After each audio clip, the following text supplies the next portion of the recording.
Hello everybody. In today's video, we will be exploring technological trends and their impact on both traditional learners and digital learners.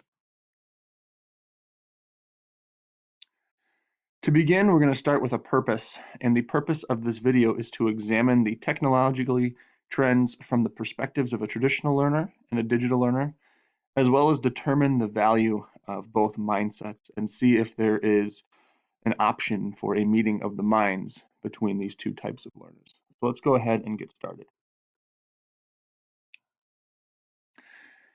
As we begin, the technological trends that we will be focusing on here are as follows. We'll be looking at aspects of mobile learning, social networking, personal learning networks, augmented and virtual reality, gamification, and finally, big data analytics.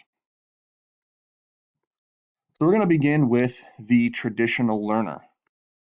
And to get started here, we're going to start with a quote from a study performed by researchers Origi and Armandi from 2016 that states, "Many teachers don't initially see any benefit in having access to the new technologies of teaching and learning.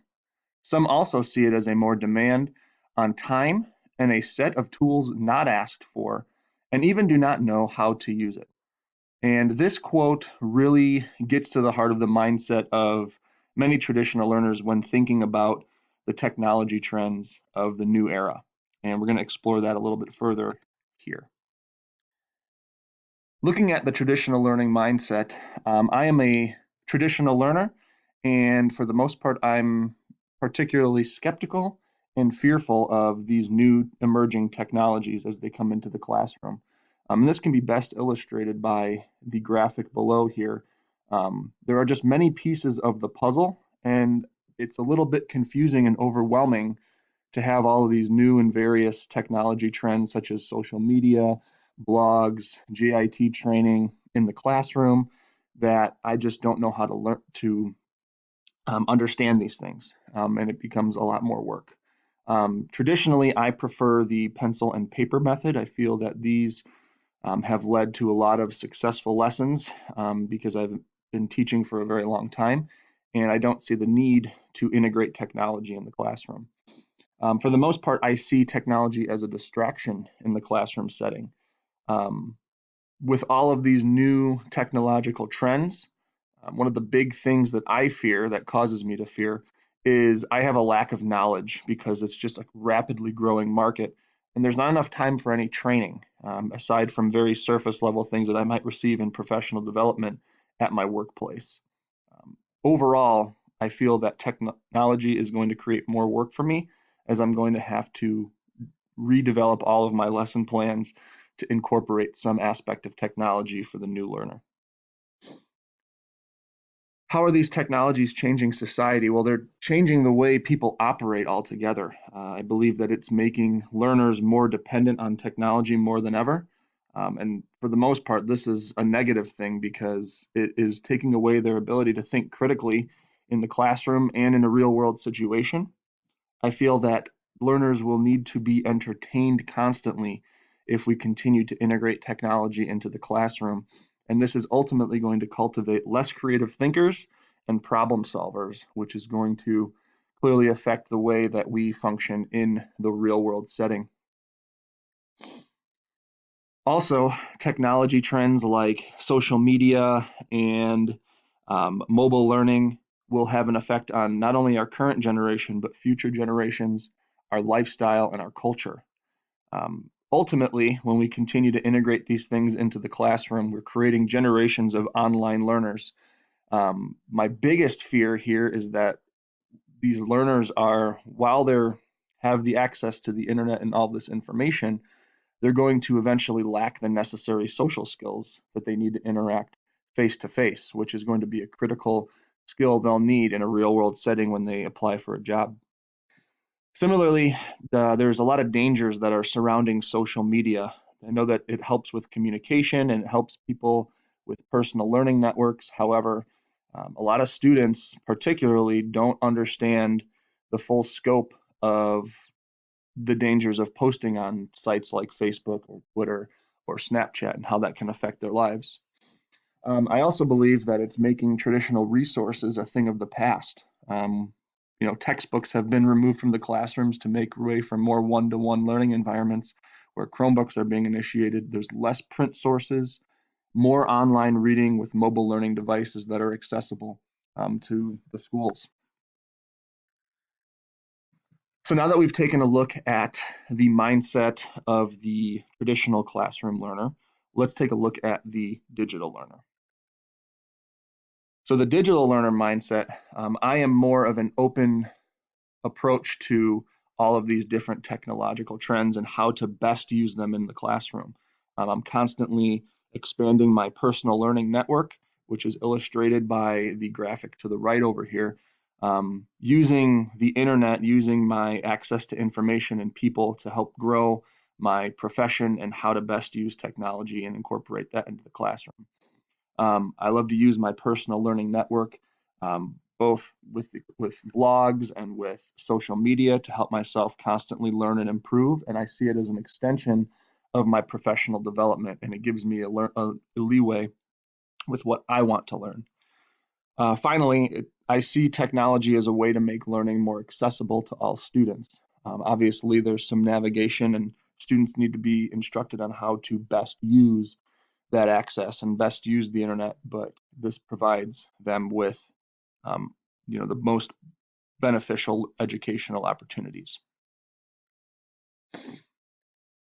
So how are these technologies changing society? Well, opposed from the traditional learning mindset, I believe that this has the potential to cultivate critical thinkers and problem solvers by teaching them how to use new software because, whether we like it or not, this technological boom that we've seen over the past decade is not going to change, and we're going to continue to see a rise in technology and its integration into the classroom. So when students learn how to use these tools properly, it can benefit them in the long run. Again, it makes learning much more accessible with giving anybody who has a Wi-Fi connection or a mobile learning device access to unlimited information. We talked about personal learning networks and the ability for interconnectivity with communication, such as social media, and expanding our personal learning networks. This also has an effect on our current and future generations' lifestyle and culture.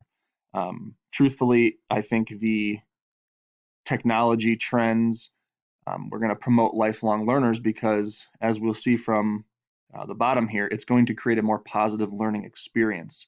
And promoting those lifelong learners is the goal for all teachers, regardless of what type of learner you are. Ultimately, it's going to create a more informed student and type of learner because we learn how to use and navigate the internet and look for good information and avoid misinformation. When we think about technology trends, we think about augmented reality and virtual reality, which are still relatively new but growing at a rapid rate. And there's already many applications to the classroom. And ultimately, what this is going to do is change the way students um, learn, right? It's going to create a more authentic learning experience, which hopefully will promote that love of learning and a lifelong learner in that student. So now that we've taken a look at both of these perspectives, it's time to explore whether or not there can be a meeting of the minds between a traditional learner and a digital age learner. Before we actually answer that question, I want to talk quickly about what caused the generational gap here. And the first thing we see is a rapid technological boom. Once the 21st century hit, computers became more and more frequent, and then we had the integration of the smartphone, roughly about 2009, 2010. And from there, that really allowed people to push the boundaries of what we can accomplish with technology. And in essence, that's going to create a technological boom and a technology gap between these generations, just because with all of the technology that came into play at such a short period of time, older generations were a little bit more fearful of what these technologies had to offer. They were skeptical, and they really didn't have the training to navigate these technologies and learn how to use them in the classroom. Whereas younger generations almost grew up, so to speak, with these skills and they could continue to change and adapt as newer technology trends became more popular. So we're talking here about a lack of proficiency with the older generation with technology. And to support this, there's some evidence according to McKenzie from 1999, which was cited in Kelty 2002, just as this generational gap was becoming more prominent, states the problem with the reluctant teacher is that they are not properly trained. And unfortunately, little has been done to prepare the reluctant teacher for the computers which are flooding their classrooms. So again, you see, even early on in the 21st century, with the rise of computers, there was that lack of proficiency that really caused the gap. And then the growing technology very rapidly didn't allow those older generations to catch up because they lacked the necessary skills. And I do believe that they can find common ground. And I think that is absolutely necessary. And to find common ground, we have to look at both aspects of these learners, both traditional and digital. And demonstrated by this graphic here, it's a student first mentality that they both share. And there's the common ground that both of these types of learners need to realize, is that ultimately we're doing what's best for students to create lifelong learning habits. And there's things that both of these types of learning styles and teaching styles do really well that need to be incorporated into the new age. So some strategies for bridging this gap. I think the first thing that really needs to be explored is using aspects of blended learning. And blended learning is going to be a combination of traditional face-to-face learning, blended with that online learning style, which truthfully, e-learning days are now a bigger part of schools. There are many school districts that are implementing the use of learning management systems like Schoology and Google Classroom. And there's also been a lot of usage of blogs and GIT training videos. So there's a lot of aspects of blended learning that are helping bridge the gap between the traditional learning style and the digital age learning style. The last thing that I'd like to explore as a strategy here is using big data analytics, and we're going to explore that on the next page. According to Daniels from 2015, he states, recent developments in database technologies made it possible to collect and maintain large and complex amounts of data in many forms and from multiple sources.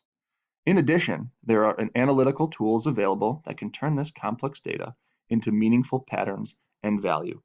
So essentially what they're talking about here is using learning management systems to help find that common ground between these two types of learners.